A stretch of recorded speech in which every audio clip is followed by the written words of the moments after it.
जय हिंद। तो स्वागत है आप सभी का एक बार फिर से आपके अपने YouTube चैनल जिसका नाम है यूपीएससी हिंदी मीडियम। जी हाँ दोस्तों, तो आज मैं आप लोगों के सामने मैं हेल्थ से रिलेटेड मैं एक नया टॉपिक लेकर आया हूँ जिसका नाम है डेमेंशिया, या उसको हिंदी में बोलते हैं मनोभ्रंश।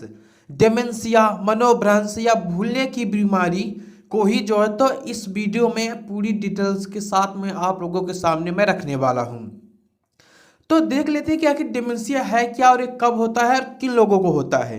तो जैसे जैसे हमारी एजिंग होती जाती है, तो बायोलॉजी में आप सभी ने पढ़ा होगा एजिंग मतलब कि जैसे जैसे हमारी उम्र बढ़ती जाती है तैसे तैसे जो तो हमारी याददाश्त कमजोर होती जाती है, शरीर के अंग धीरे धीरे काम करना बंद कर देते हैं। तो याददाश्त का कमजोर होना ही जो तो डिमेंशिया या मनोभ्रंश कहलाता है। तो बात करते हैं हम डिमेंशिया की। जैसे कि हम धीरे धीरे बूढ़े होते जाते हैं तो हमारी भूलने की प्रवृत्ति भी बढ़ने लगती है। लेकिन मनोभ्रंश एक ऐसा रोग है, यह एक मस्तिष्क का रोग है जो प्रायः याददाश्त की समस्याओं से शुरू होता है।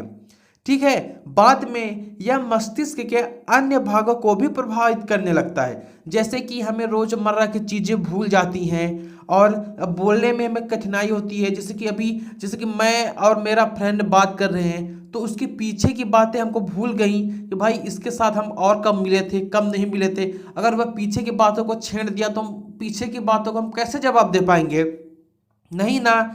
और जैसे कि दो लोगों की लड़ाई हो गई और उन्होंने हमें बताने लगे अपना मैटर, तो अगर हमें उनके मैटर शुरू से भूलने लगे तो उसका निर्णय कैसे दे पाएंगे। तो ऐसे कुछ ना कुछ जो है डिमेंशिया से बहुत सी प्रॉब्लम्स होती हैं। भाई भूलने की चीज़ है भाई, अगर आप लोगों को कोई या भूलने की बीमारी हो गई, जैसे गजनी में आप लोगों ने देखा ही आमिर खान को, उसके भूलने की बीमारी थी, वो तो 15-15 मिनट में भूल जाता था। उसको तो बहुत सारे मेम्स भी बनने लगे, अभी वो गजनी के बच्चे, गजनी की औलाद, ये सब जो तो उसके मेम्स भी बनने लगे।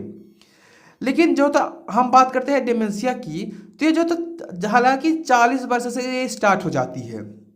मतलब 40 वर्ष जो एक मनुष्य की आयु का सॉरी अधेड़ एज हो जाती है, मतलब उसकी आधी उम्र जो तो 40 वर्ष ही होती है। तब से मनुष्य को जो ये डिमेंशिया नामक बीमारी स्टार्ट हो जाती है। उसका जो होता है याददाश्त कमजोर होना और उसके बार बार उसकी चीज़ें भूल जाना जो तो यही सब देखने को मिलता है। और हम बात कर लेते हैं 40 और 65 वर्ष की आयु को अगर हम एवरेज निकालें तो हर 20 व्यक्ति में एक व्यक्ति 20 व्यक्ति में एक व्यक्ति जो है डिमेंशिया यानी मनोभ्रंश का शिकार है। ठीक है, अगर यही हम 65 और 80 के बीच का हम एवरेज निकालें तो 20 व्यक्ति में से 5 व्यक्ति जो है डिमेंशिया का शिकार है। देखिए इसका जो है कितना बुरा इम्पैक्ट पड़ रहा है। और अब देख लेते हैं कि आखिर ये होता क्या है। ये जो है एल्जाइमर रोग से होता है। एल्जाइमर रोग इसका सबसे बड़ा कारण है जो है डिमेंशिया का। ठीक है, जैसे कि एल्जाइमर से क्या होता है कि हमारे मस्तिष्क के जो तो ऊतक जो तो नष्ट होने लगते हैं। ठीक है, वो तो छीड़ होने लगते हैं, जिससे क्या होता है कि जब हमारे मस्तिष्क अच्छे से काम करना बंद कर देगा तो इससे क्या तो क्या होगा, डेथ हो जाएगी। और जो है डिमेंशिया जो है तो इन्हीं सब से तो उत्पन्न होता है, मतलब कि मनोभ्रंश यानी कि अल्जाइमर रोग होगा, उससे जो है याददाश्त कमजोर होने लगेगी, इसी से जो है डिमेंशिया हो जाएगी। ठीक है, अल्जाइमर रोग जो तो स्मृति एवं सोच में समस्या पैदा करता है। फलस्वरूप नई जानकारियों को याद करने, उसे सीखने में जो तो हम कठिनाई महसूस करेंगे। पीड़ित व्यक्ति को हाल के घटनाक्रम जो है तो उसको याद नहीं रहेगा। जो है तो अगर किसी को जो है डिमेंशिया है तो उनके नाम, पता, स्थान आदि ये सब जो होते रखने में उसे बहुत बहुत बहुत मुश्किलों का सामना करना पड़ेगा। भाई याददाश्त ही तो सब कुछ होती है, मेमोरी जो ही उसका काम नहीं करेगा तो क्या काम करेगा। ठीक है, तो इसमें जो है तो एक चीज़ को हम दो तो इसी में डिस्कस कर लेते हैं कि डिमेंशिया में एक और चीज़ होता है फ्रंटोटेम्पोरल डिमेंशिया, फ्रंटोटेम्पोरल मनोभ्रंश। यदि मनोभ्रंश मस्तिष्क के अन्य भागों की तुलना में अग्रभाग को अधिक प्रभावित करता है तब व्यक्ति के व्यक्तित्व में काफी बदलाव आता है तथा यह याददाश्त संबंधी समस्याएं उत्पन्न कर सकता है। ठीक है, अब इसके कुछ और कारण देख लेते हैं हम डिमेंशिया के।